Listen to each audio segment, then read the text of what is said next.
Poltekkes Kemenkes Tasikmalaya.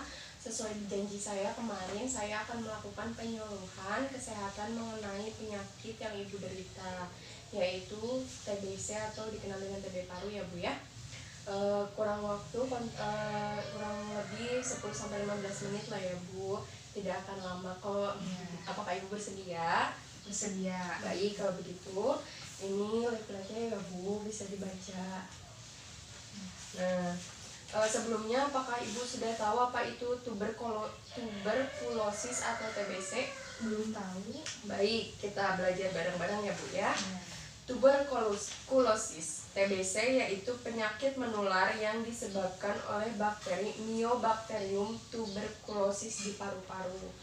Nah, jadi TBC itu menular melalui aerob Bu, melalui udara. Jadi bahaya sekali bagi penderita yang memiliki TBC apabila tidak menggunakan masker, tidak menggunakan APD atau pelindung diri gitu ya Bu, seperti masker begitu, bisa menularkan penyakitnya ke orang yang sehat. Seperti misalnya gini, kita berhadap-hadap, misalnya saya menderita TBC ya Bu, kemudian ibu orang sehat.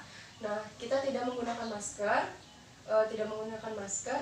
terus saya bisa menularkan penyakit TBC itu ke ibu gitu. Kecuali kalau misalnya ibu menghadap ke sana, saya menghadap ke sini, jadi udaranya tidak saling berhadap-hadapan gitu ya Bu ya. Mengerti Bu? Iya. Baik. Selanjutnya, bakteri TBC bisa menyerang organ lain Bu selain paru-paru, seperti otak, tulang, kemudian ginjal, dan kulit. Nah, yang bahaya itu apabila semuanya juga bahaya ya Bu ya, karena TBC ini sangat menular sekali. Nah, penularan bakteri TBC ini melalui percikan dahak dari air ludah dan percikan pernapasan penderita TBC. Jika terhirup atau tertelan orang sehat akan tertular seperti itu. Nah, hal-hal kecil itu harus sangat berhati-hati ya Bu, harus sangat dicegah. Orang TBC itu tidak boleh sembarangan meludah gitu. Jadi dia harus memiliki tempat ludah sendiri gitu loh. Jadi tidak menularkan bakterinya kepada orang lain yang sehat. Nah, 1-2 jam bakteri TBC mati jika terpapar sinar matahari secara langsung, sedangkan di tempat lembab dapat bertahan berbulan-bulan. Nah, makanya kenapa kenapa kita semua orang sehat harus misalnya berjemur gitu ya Bu ya, sehari minimal kurang lebih 30 menit sampai 1 jam untuk mematikan bakteri-bakteri yang ada dalam tubuh kita, begitu Bu. Nah, tanda dan gejalanya apa? Pertama, batuk berdahak yang lebih dari 2-3 minggu. Kadang ada batuk yang kalau batuk itu kadang 2-3 hari atau 1 minggu juga sembuh ya Bu ya. Kalau diobat. Nah, kalau TBC itu tidak, batuknya itu dibilang akut tidak, dibilang kronis juga tidak terlalu lama ya Bu ya. Pokoknya lebih dari 2-3 minggu. Nah, berat badannya menurun dan nafsu makan pun berkurang.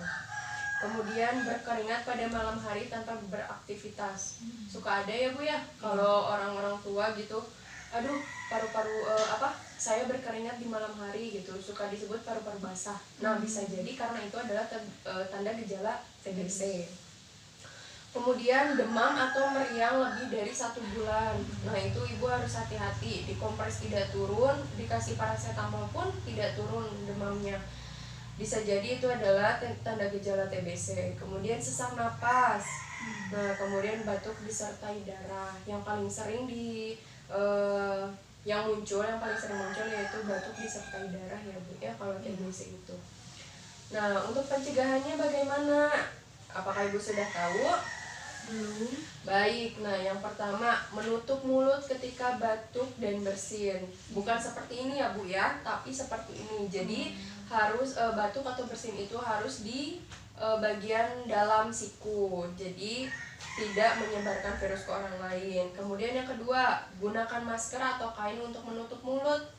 Begitu. Kemudian membuang ludah dan dahak di tempat khusus dengan penutup.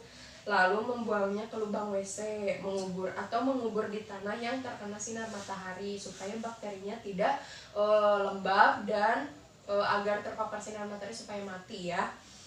Nah, makan makanan yang bergizi ya Bu, jangan lupa. Nah kemudian bagi masyarakat ini biasanya ketika bayi baru lahir selalu disuntik BCG. BCG itu untuk pencegahan penularan infeksi TBC. Begitu. Kemudian yang kedua, membiasakan cuci tangan. Yang ketiga, ciptakan rumah yang cukup ventilasi ya Bu. Jangan sampai dikerubun mulu, gelap begitu. Jadi usahakan ada sinar matahari yang masuk ke dalam rumah. Nah, TBC ini bisa disembuhkan Bu.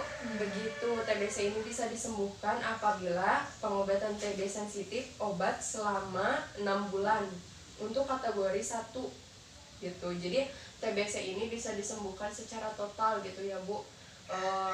Tapi dalam pengobatan secara rutin 6 bulan tidak boleh putus obat gitu. Apabila ibu misalnya ibu memiliki penyakit TB, kemudian ibu harus berobat selama 6 bulan jalan, tapi ibu berhenti di 3 bulan awal. Nah itu harus kembali lagi ke awal seperti itu terapinya. Nah, apabila berulang-ulang ibu berobat selama 6 bulan kemudian putus lagi, lama-lama itu bakteri bakal resisten dan bakal mengenal obat gitu loh Bu, bakal mengenal si racun obatnya. Jadi lama-kelamaan TBC ibu tidak akan sembuh seperti itu ya. Nah, kemudian harus pemeriksaan rutin ke dokter. Begitu Bu, dan harus ada pengawasan minum obat seperti keluarga, kemudian petugas kesehatan ibu juga bisa mengecek secara rutin ke puskesmas terdekat seperti itu. Apakah ada yang ditanyakan Bu? Apa TBC ini adalah penyakit yang mematikan? Kan kebanyakan melihat di rumah sakit itu TBC itu sulit untuk disembuhkan gitu.